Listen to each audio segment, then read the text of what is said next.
Hey guys, how's it going? This is Natinator, and welcome back to your weekly dose of Creepypasta. As you've probably already seen, we have a long story today. I've had a little downtime at work the past few days, so I had time to actually record it all in one sitting, and I must say, it is a fantastic story. It was actually submitted to me directly by one of you guys, a fellow viewer, Caleb Foster. Thank you very much for blessing us with your talented writing. Now, before we jump into the story, I want to thank the members of the Coven over on Patreon. Shoutouts as always to the Disciples, Tiffany, Backwards D-Dog, Vera Ohio, Teddy Dog, Patrick White, Backapuff, Bubbly Panda, Sammy Sama, Occupied America, and D-Master311. Thank you so much for the support, guys. I really do mean it when I say that I would not still be doing this without you all. Love you guys. Now, as always, turn out the lights, get comfortable, and let the story begin.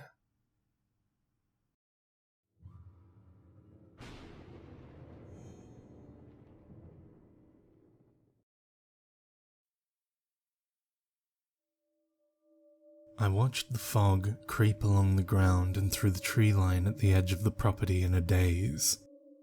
I'd been staring for a while, slowly realizing that I was still tightly gripping a mug. My hand trembled as I brought the tepid coffee to my lips, almost causing it to spill. I closed my eyes, taking a sip. The contrast of the warm liquid to the chilly morning instilled a slight, temporary sense of relief.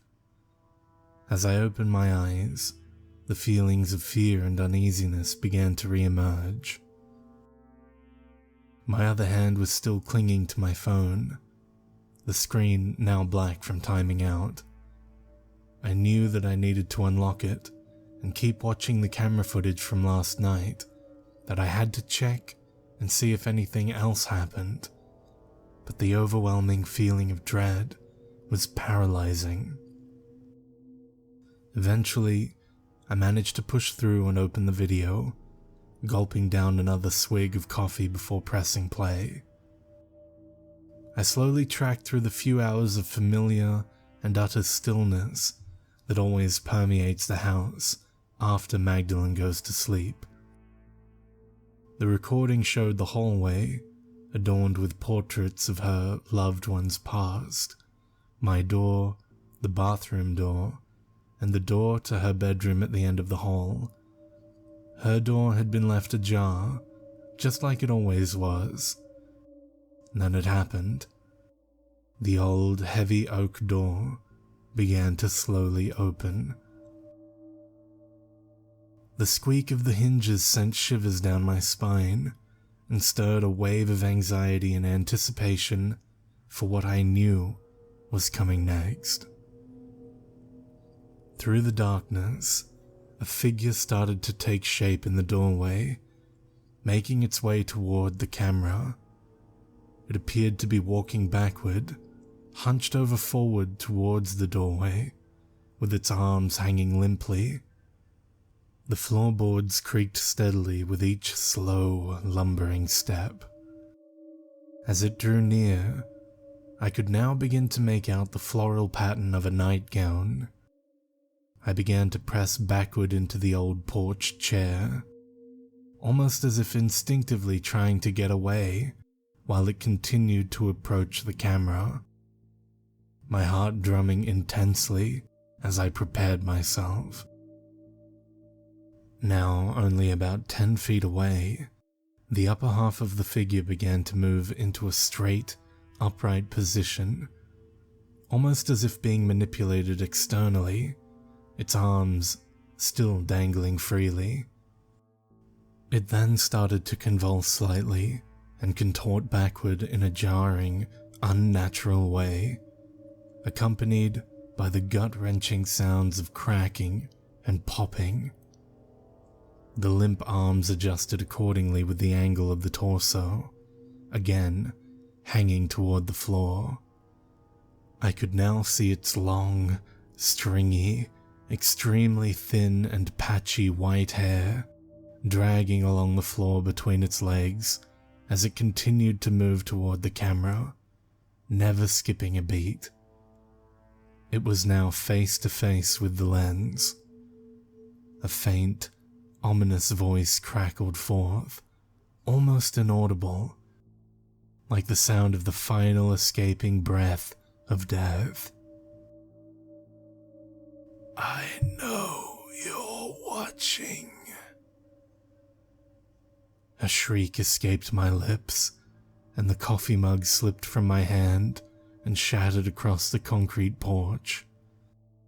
My eyes were still locked on the terrifyingly gruesome face, the head convulsing as it slowly swung from side to side like a pendulum.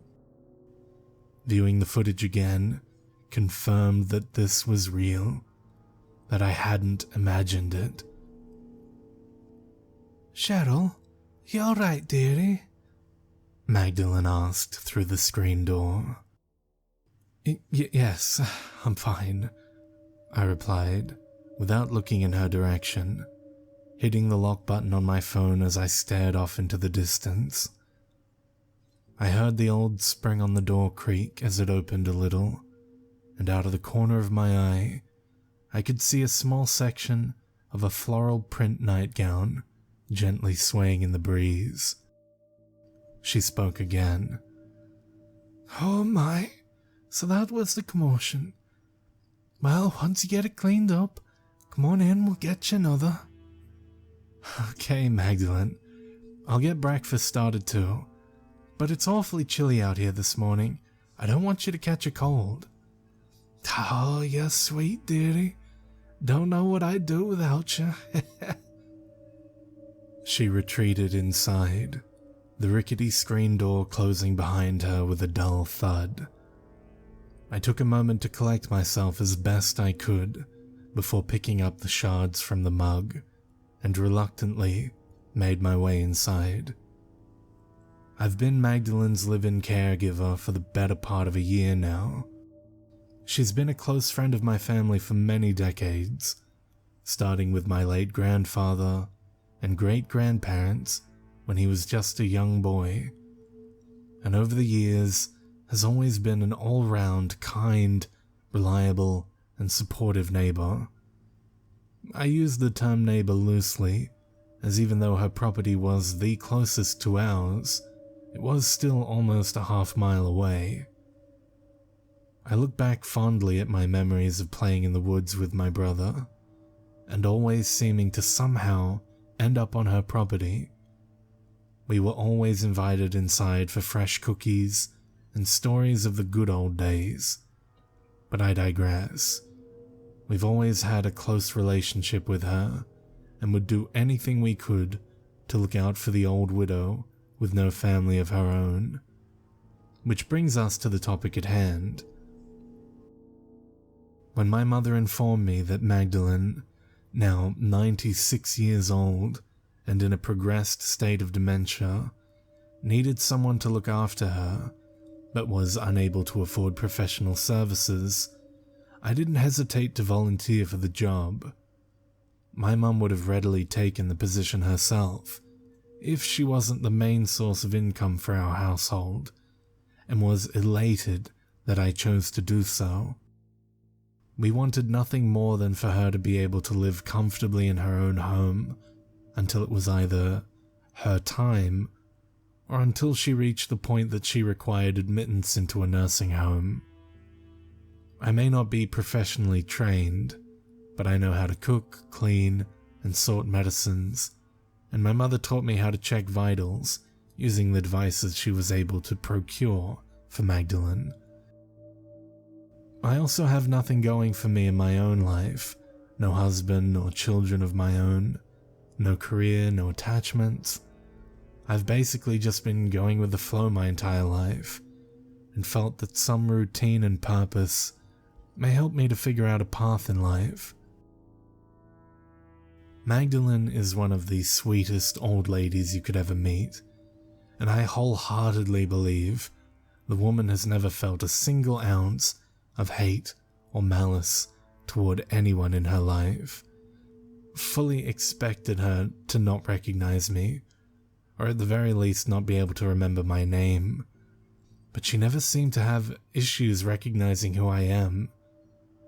Being a caregiver is in no way an easy job, and progressively it takes its toll, but to me, it was worth doing for her. Everything was going smoothly, until a few weeks ago. Late one night, after what I refer to as her bedtime mumbling had ceased, signifying that she was now fully asleep, I laid awake in the dead silence, thinking about life. All of a sudden, I heard what sounded like the steps of bare feet passing my bedroom door and going toward her room. Only there was something off about them. It sounded as if the feet had long nails that were clacking against the hardwood floor with each step. I quietly sat up in bed, now listening closely. It wasn't at all uncommon for her to get up and go to the bathroom on her own during the night, and her dementia hadn't progressed to the point of having to worry about her wandering off just yet. But I knew it wasn't her. Not only had I not heard her get up and leave her room, the creaky door as well as dragging her feet always being dead giveaways, but I also had just clipped and painted both her finger and toenails earlier that day. The footsteps approached the door to her room and were followed promptly by the sound of her door creaking open. I was slightly startled, but admittedly I was also curious and obligated to investigate. I slowly moved the thick handmade quilt to the side and quietly crept toward my bedroom door, placing my ear against it in an attempt to better hear whatever may be on the other side. Silence, utter stillness. There was no doubt in my mind that whoever was walking around was still standing in that doorway, as I hadn't heard any more footsteps after the door opened, nor the sound of Magdalene getting back into bed. I hesitantly wrapped my hand around the doorknob and began to turn it, trying my best to not make a sound. After opening the door just a crack, I peered out into the darkness toward her bedroom. Against the pale light of the moon beaming in through the gap in the curtains adorning her old bay-style window, I could make out what appeared to be the silhouette of a tall, brooding figure, stooping down as if looking at Magdalene. Her bed was situated beneath the window, with the headboard against the adjacent wall. The shape wasn't beside her bed, nor was it on it. It appeared to be hovering above Magdalene. I could see her lying there in bed, still sleeping. "Everything all right, dearie?" I heard Magdalene call out, followed instantly by the click of the lamp on her nightstand turning on. I couldn't believe my eyes. There was Magdalene, now sitting straight up in her bed, her eyes locked onto mine, as if she'd been awake and watching me the entire time. The silhouette seemed to have disappeared. I stared at her for a moment, mouth agape, before finally responding, yes, everything's fine. I thought you were asleep, I was just checking on you." Magdalene smiled, that same genuine smile that never faltered, even without her dentures in. "Oh, I'm quite alright, don't you worry. You better get on and get yourself to bed. I'ma do the same." "Alright, good night, Magdalene." "Good night, dear." She turned off her light and laid back down as if nothing had happened. As for me, I returned to my room and tried to reason away what I'd just witnessed as my tired mind playing tricks on me. A few days of the typical routine of housework, doing checkups, and answering Magdalene's repetitive questions passed without anything strange or noteworthy occurring. That is, until the night before my mother was due to stop by for a check-in. I'd put Magdalene down for bed a few hours prior to this occurrence. Her nighttime mumbling had already ceased, and I was finally at ease enough to call it a night myself. And that's when I heard it. The sound of her mattress squeaking and bare feet hitting the hardwood, shifting under the weight. This, of course, roused my awareness, and I began listening intently. Those footsteps. I recognized the sound. Not only were they Magdalene's lumbering steps, but they were accompanied by that same sound of long nails striking the floor.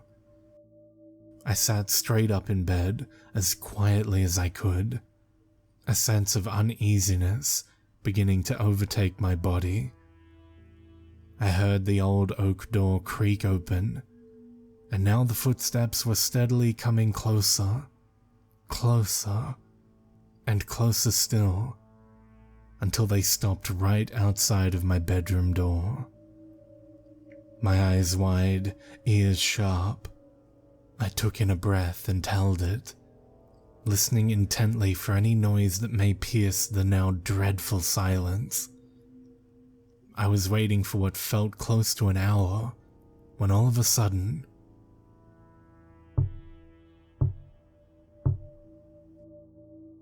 the noise, though barely perceptible, was enough to make me jump a little, and sounded as if someone was tapping on the door with a rigid object.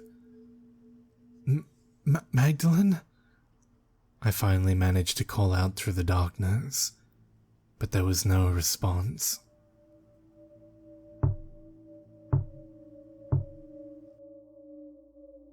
I didn't know what to think or what to do. I knew in my mind that Magdalene could have simply progressed to a new stage of dementia, maybe something akin to a wandering stage. I've been told that the condition of individuals with dementia can change suddenly, even overnight in some cases, but the anxiety that was now beginning to afflict my body would not allow me to investigate.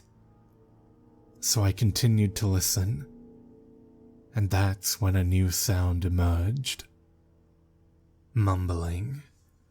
It was reminiscent of her bedtime mumbling, though something seemed off about it. Normally I could make out a few of her murmurings here and there, but now, even though she was just on the other side of the door, I couldn't make heads or tails of it. It was more difficult to discern than her speech when she was laying in bed, further away.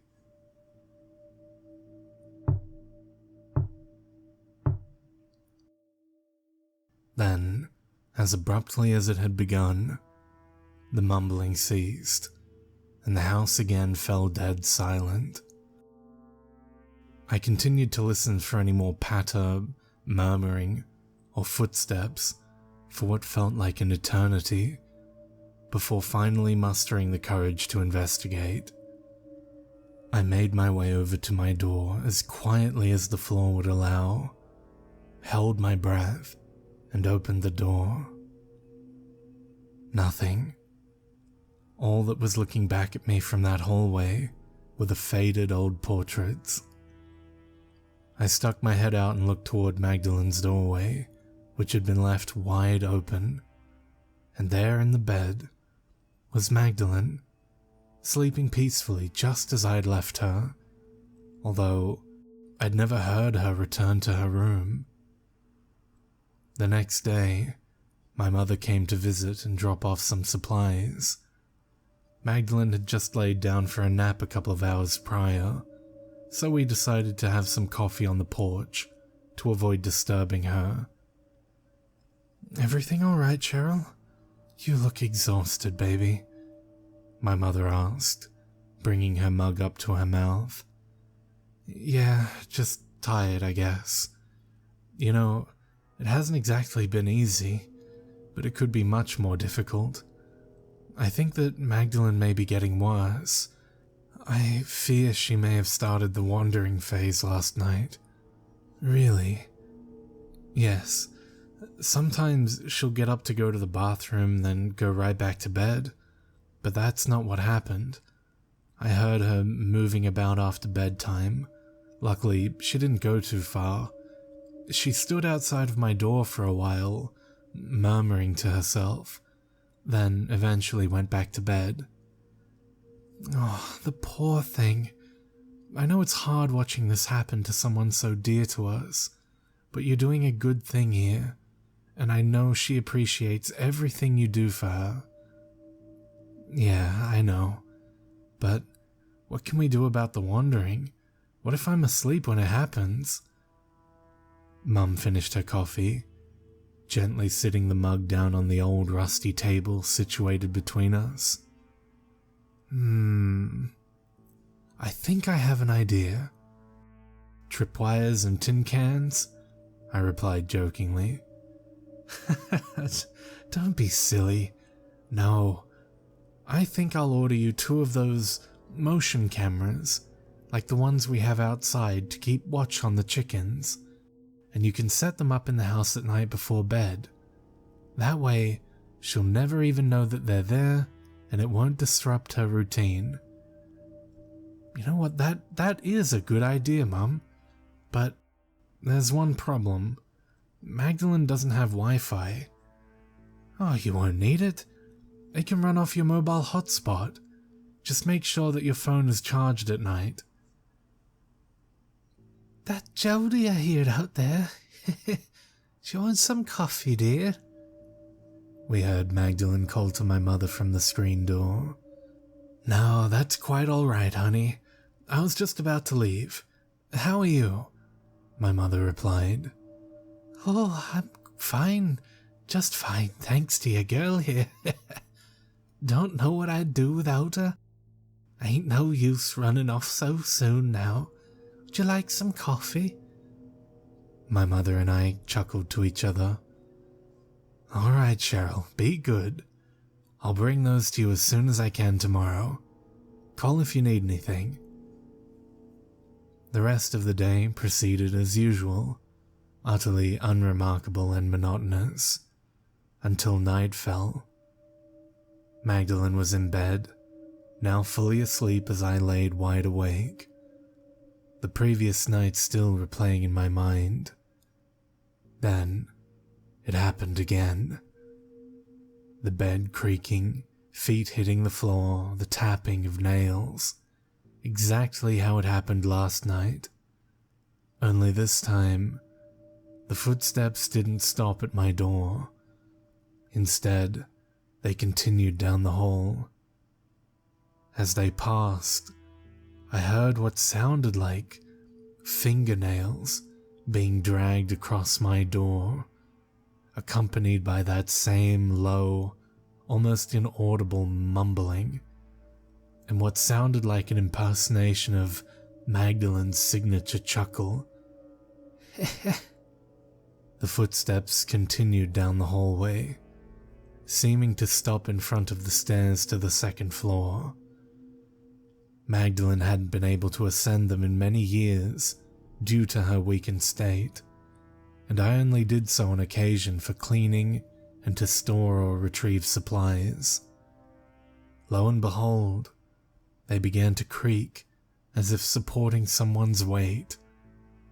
It sounded like whoever was ascending them had stopped after 3 or 4 stairs, as if they were just standing there mid-flight. As unsettled as I was, I knew I had to get out there and see what was going on, that Magdalene's safety may be at stake. Not wanting to potentially startle her and cause her to fall, I made my way out into the hall as stealthily as I possibly could. I leaned against the wall opposite the stairs in an attempt to take some of my weight off of the old floor, and it helped considerably in reducing the creak of the boards. I then made my way toward the stairs, making sure to avoid knocking any of the old portraits off the wall. I continued my approach, slowly and methodically. I heard no sounds coming from the stairs themselves, only the same low murmuring that I had heard as the footsteps passed by my door. I almost gasped as the stairway finally came into view.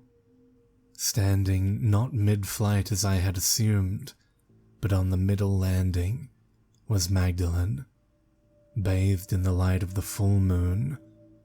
Her dark silhouette was a stark, eerie contrast to the pale brilliance. I couldn't fathom how she managed to get to that point in her feeble state, as well as without me hearing anything. But that was the least startling aspect of the situation. Magdalene was facing the window of the landing, almost completely erect, instead of taking her perpetually hunched posture. It appeared as if something unseen was steadying her, holding her up. Her head was still drooping between her shoulders, still rocking from side to side, almost in rhythm with the mumbling. All of a sudden, I heard a sickening pop, accompanied by the sounds of bones cracking. She was no longer hunched over whatsoever, now arching slightly backward, arms back and bent at the elbows, as if being restrained. Her head snapped back, almost as if forcefully pulled, and I could see the light from the moon now streaming through the thinning hair on the top of her head. And then I saw it. It was extremely faint, but I could now make out the shape of the same silhouette I saw in her room, towering over her like a giant. I threw my hand over my mouth to prevent myself from screaming, but in doing so, I accidentally knocked one of the portraits off of the wall, sending it toward the floor with a crash that pierced the silence. The mumbling stopped. I was frozen in place, absolutely horrified and cursing myself internally, eyes locked onto her in anticipation. I watched as the shadow seemed to swirl and dissipate into her body. Then I heard it again, the gut-wrenching popping, the crackling, and watched in total disbelief as her upper half began to fold backward, facing me. I darted back to my room faster than I had ever ran in my life, slamming the door and locking it with the old barrel skeleton key I kept on the table next to it. I waited and listened, fully expecting to hear footsteps followed by Magdalene trying to get through the door. But I heard nothing. It was dead quiet, and I stood there in the middle of my room, frozen, my heart about to burst through my chest. It felt as if time was standing still.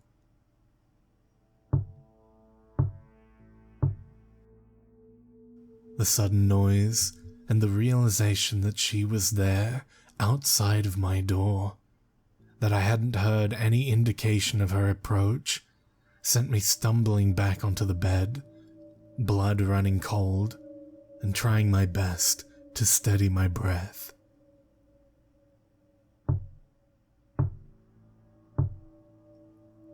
I stayed awake nearly the entire night, long after the tapping had stopped, and long after I was sure that she had returned to bed, even though I never heard her do so. Eventually, I gathered the strength to venture out of my room. I looked over through the crack in the door into Magdalene's room, and to no surprise, she was still fast asleep. Before venturing down the hall, I inspected my door. There was no evidence of the scratching I had heard. Maybe I'm just losing my mind, or having vivid nightmares, I thought to myself. Although relieved at finding no evidence, I was still fairly shaken. I made my way into the kitchen, brewed myself a pot of coffee, and went to sit on the porch, awaiting my mother's return. I almost jumped with glee when her car finally rounded the turn at the end of the old dirt driveway. "Hey, hun, just got off work. Anything new happened since yesterday?" she asked, as she handed me a couple of brand new motion cameras, still dressed in her scrubs. "Mum, I think something's wrong with Magdalene." "What do you mean by that?" she replied, as she lowered herself into the empty chair. "She's been acting very strangely at night. I know you wouldn't believe me even if I told you. Try me."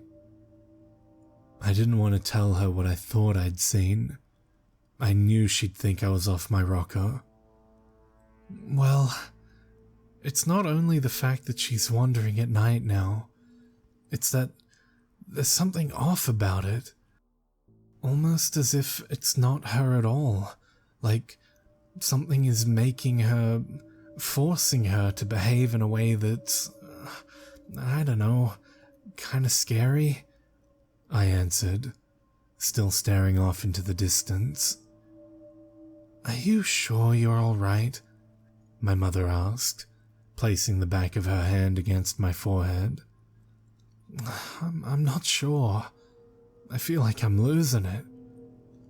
Perhaps the stress of doing this every day is wearing you down, taking its toll on your mind and causing you to misperceive the situation. Maybe you need a break."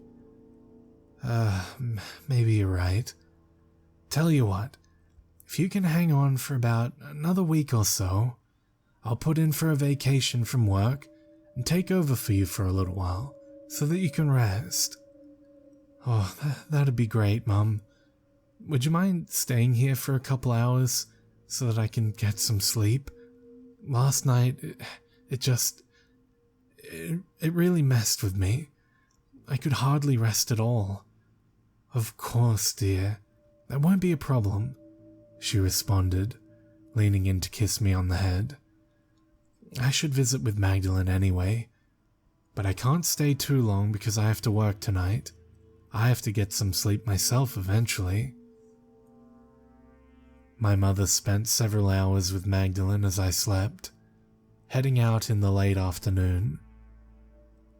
"Remember, Cheryl," she said as she was getting into her car, "they work off of emotion by default, so place them somewhere they'll see her. It'll send a notification to your phone if it picks up anything, so keep your sound on. You'll be able to see the feed right away." I deduced that the end of the hall facing toward her door would be the ideal spot for one, and decided placing one beside the front door, facing toward the stairs, after what had happened last night, was the other obvious choice. There was no way she could get very far without alerting the cameras. Nightfall was once again descending upon us, and the fear of reliving what happened last night filled my body with dread. But nothing happened. Perhaps having the cameras had somewhat put my mind at ease and kept me from conjuring up another scenario. Magdalene was asleep, utterly quiet, but I was still absolutely on edge. I waited and listened with anticipation, eventually managing to drift off comfortably to sleep, receiving no alerts from the cameras.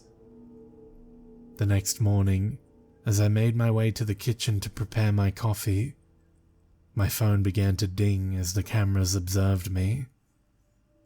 Good to know they're working, I thought.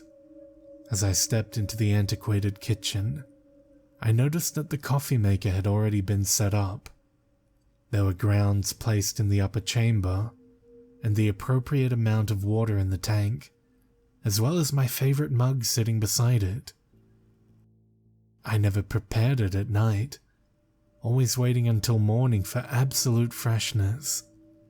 There was no way for Magdalene to have gotten past the cameras, especially after just confirming that the motion sensors worked.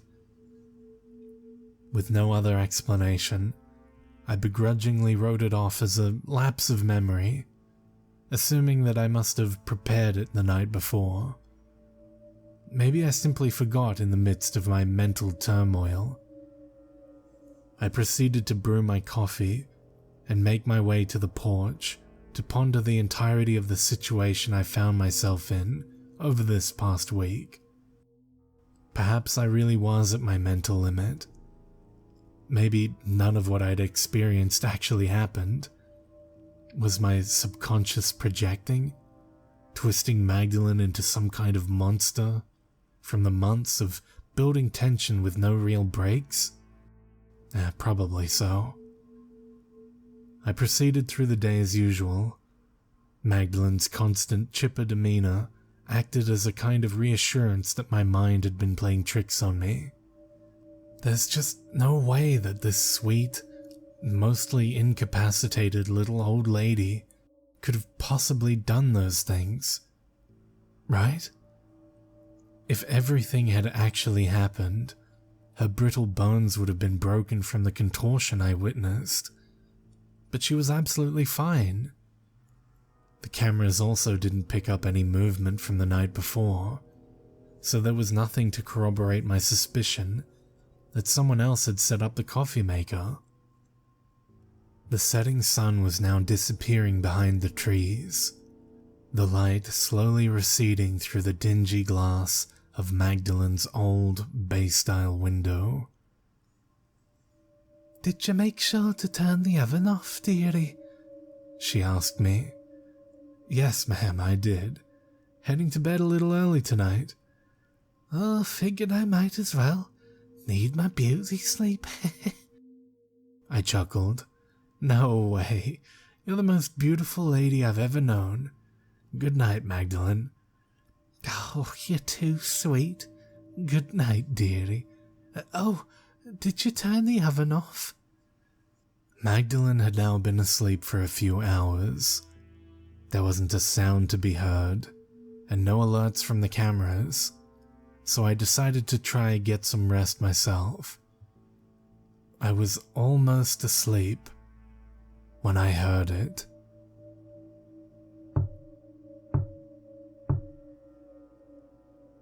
I shot straight up in bed. Not again, I thought to myself. This time, I hadn't heard a thing before the taps. Not her bed, no footsteps, nothing. I figured I had to be imagining it.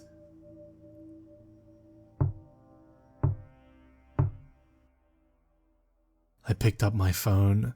No alerts. The camera hadn't picked up any motion at all.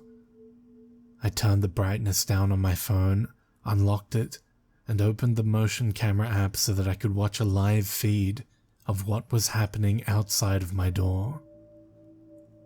Once it connected, I could see Magdalene standing right in front of my door, in that same strange pose that looked like someone was holding her up. I pressed record.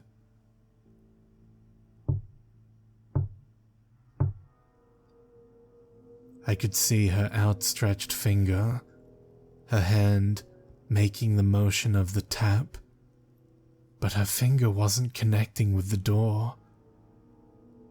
I heard the mumbling start and instinctively turned my head toward the sound for a brief second. When I looked back at the screen, I saw that Magdalene's head was now laying back on her shoulders, limply swaying from side to side. I couldn't make out any of her facial features, as they seemed to be obscured by the darkness. All of a sudden, her head snapped forward, and she began tapping again. I zoomed in so that I could see her hand more clearly.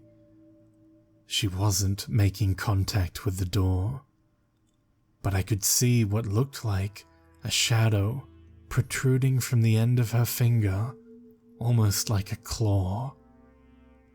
Then, something new happened. Something that she hadn't done before. She reached for the doorknob and attempted to turn it. Shivers crept down my spine as my eyes darted back and forth from the knob to the footage, thankful that I had remembered to lock the door. I could tell from the video feed that it was getting frustrated at being unable to open the door. She began forcefully banging upon it, and I became petrified at the thought that Magdalene might just bust her way through. Then I heard the mumbling again, only this time I could understand it. I was being directly spoken to through the door, but the voice was not Magdalene's. It was male, ominous, and sinister.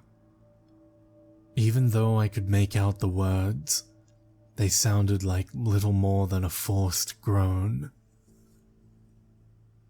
"Let me in, dearie. I can't do it myself with this old body." I have no idea what came over me, but before I even realized what I was doing, I was standing at the door, screaming in response. "Get out of here! Leave us both alone! Go back to whatever hole you crawled out of!" Everything was still for a moment, and then it said to me,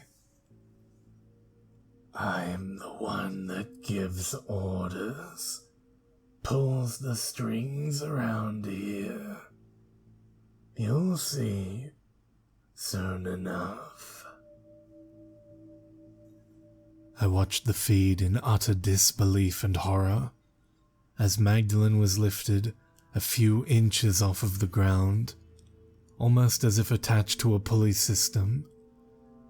She was then turned away from her bedroom door, facing toward the camera, her right arm out to the side. She began floating backward, fading into the darkness of her bedroom, the shadow nails on the tips of her fingers scraping along the wall. Her door slowly creaked closed, slightly ajar like I always left it. I dropped my phone and held my face as I began sobbing uncontrollably, falling back into my pillow as I sank into a sea of fear. I eventually managed to cry myself to sleep, relieved that it seemed to have stopped for now. The following morning, as I stepped out into the hall, I looked over to the left for the scratch mark. Again, there was nothing at all, as if it had never happened. Though shaken and bewildered, I went on about my usual routine of coffee on the porch.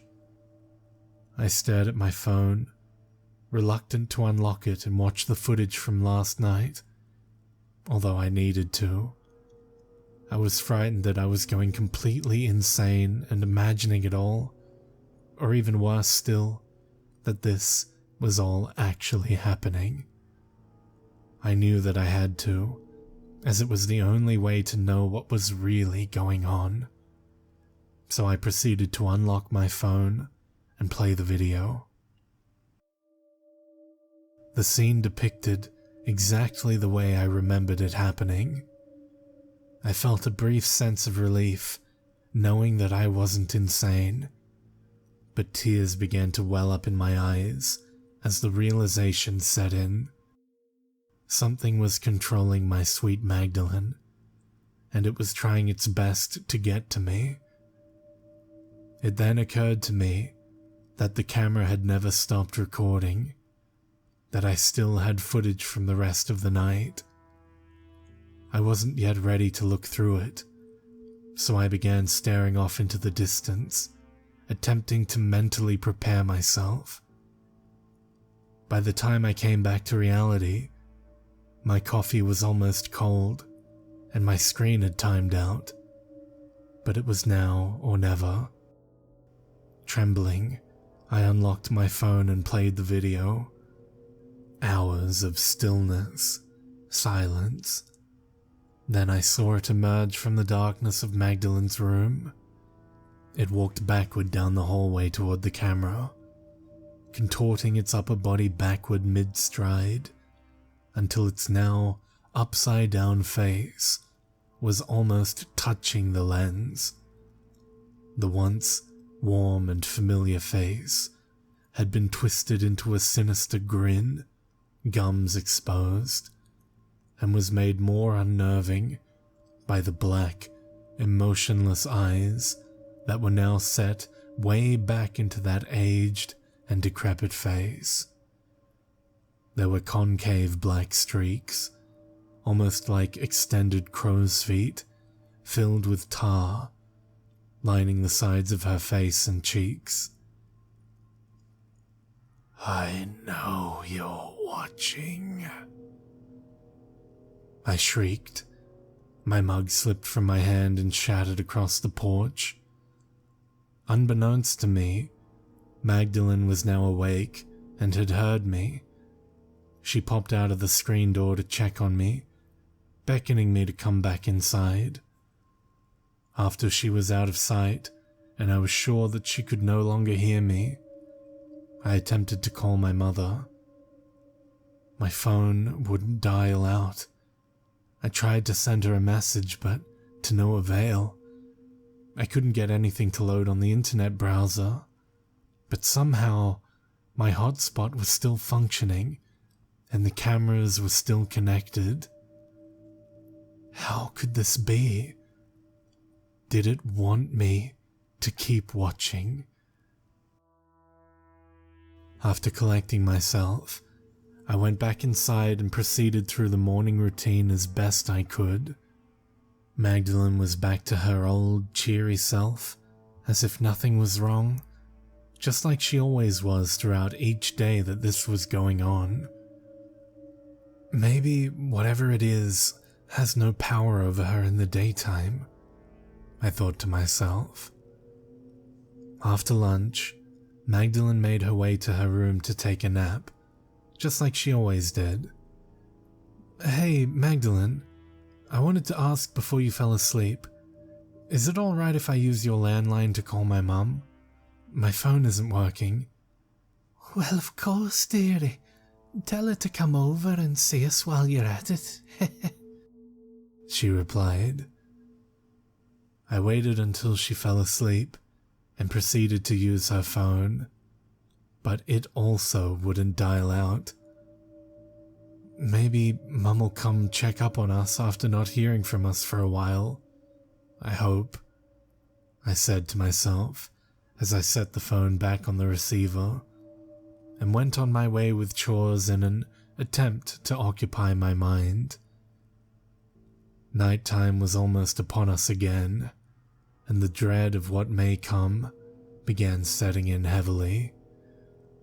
After I got Magdalene into bed, I made myself another pot of coffee so that I could keep myself awake. There was no way that I was going to allow myself to be caught off guard by this thing. After I finished my coffee, I headed back toward my room, jittering all the way. I locked myself inside and set the cameras to begin recording. Almost the entire night went by without so much as a peep. The pot of coffee was now taking its toll. My bladder felt like it was about to burst. Leaving my room was the last thing that I wanted to do, but I didn't have much of a choice. Since the night had almost entirely passed without any occurrences, I prayed that it would remain that way. I gathered every ounce of remaining fortitude left within me, checked the camera feed, and unlocked the door, then slipped the key into the pocket of my robe before heading out into the hallway. I made my way to the bathroom as silently as I possibly could, my heart pounding relentlessly the entire way. I had to avoid alerting whatever had a hold of Magdalene at all costs. I didn't know what would happen if it managed to get to me, but I had no desire to find out. I finished my business, checked the cameras, and quietly stepped out into the hallway. Your heart betrays you. I froze. Panic began to wash over me. My blood turned to ice. It was up and about. I had alerted it, and it had managed to approach without me knowing. I slowly turned my head to the right, and there stood Magdalene, her body again contorted backward, face horrifically warped, between me and my bedroom. The bathroom door didn't have a lock, so I had to think fast. I turned left and sprinted toward the stairs, practically throwing myself up both flights. I rounded the top landing and bolted into the closest upstairs bedroom, slammed the door behind me, and began fumbling with the key in the hole. Come on, lock! I wailed, tears rolling down my face. Upon hearing the lock engage, I fell back onto the floor and scurried my way backward until I hit a wall, quickly pulling my phone out of my pocket. It took all of my might to get my shuddering hands to cooperate, but I finally managed to open the camera feed that was focused on the stairs. Magdalene came into frame from the left, still misshapen and floating a few inches from the floor. She was again seemingly suspended in the air by something unseen. I could see the large window in the middle landing from the feed, and that the sun was beginning to rise. Instead of ascending the stairs, Magdalene was led into the middle space of the stairwell. I could see the shadow figure begin to take shape in the low light, towering above her and facing the window. It was holding its hands at a downward angle, slightly spread apart. Dark tendrils were coming from its fingers and going straight into Magdalene, attached to her head, back, arms, and legs. I watched as it began to slowly raise its hands, pulling Magdalene's entire body upwards as it did so, high into the air. All of a sudden, I heard a knock from the front door. Hello? Are you guys okay? It was my mother. I knew she'd come to check on us. Mum, help! It's got Magdalene and it's coming for me! I screamed at the top of my lungs, but got no response. I watched my phone in absolute terror as the shape seemed to turn its head toward the camera positioned by the front door, and heard it emit a malicious cackle. The once defined silhouette became shapeless, swirling again. Only this time, it didn't go into Magdalene. It made its way toward the camera before vanishing completely. Magdalene then plummeted to the floor, meeting the hardwood below with a nauseating thump. I heard my mother scream, Oh my God, Magdalene! Cheryl, where are you? I unlocked the door and ran down the stairs, throwing open the front door. Oh, Mum, I exclaimed in relief, wrapping my arms around her. I knew you'd come for me. Oh my God, honey. I saw Magdalene hit the floor. Why was she upstairs? What happened? Were you trying to help her down? She asked as she broke away and ran over to Magdalene's crumpled body. I knew that she didn't have a good view from the front door, and most likely had only seen Magdalene as she struck the hardwood. No, Mum, it wasn't her fault. Here, just let me show you. I told you that something was wrong. I raised my phone and proceeded to search for the footage, but it was gone, and so was the video from the night before. What? No, this can't be. It was right here. I had everything on video, I said shakily. Defeated, I dropped my phone and collapsed onto the floor, sobbing uncontrollably. Oh, don't worry, dear, my mother called to me. I'll call 911. You go outside and wait. Get some air. Magdalene was already gone, well before my mother called for the ambulance, and I returned to my mother's home following the events of that morning. My room was still exactly how I'd left it, and it brought me a sense of peace and comfort that I had desired for so long. The ordeal was determined to be an accident, chalked up to a combination of her frailty and dementia, culminating in a nasty fall over the top banister, resulting in her death. Although I knew that wasn't the case. I never tried to tell my mother or anyone else otherwise. They wouldn't believe me if I did, as the only evidence I had disappeared. We all took it extremely hard. Such a tragic end to such a beautiful human being. We held a small funeral service for Magdalene, laying her to rest beneath her favorite tree on her property. Afterward, everything returned to normal for the most part. Regardless, I'd lay awake at night, wondering if whatever it was that had manipulated and eventually killed Magdalene was gone, haunted by the memory of all that I had witnessed. As time went on, I became more at ease about the situation, even though I still had no understanding of what it was, where it came from, or where it went. I slowly but surely gained confidence in the idea that it wasn't coming back for me. Until last night, when I heard it.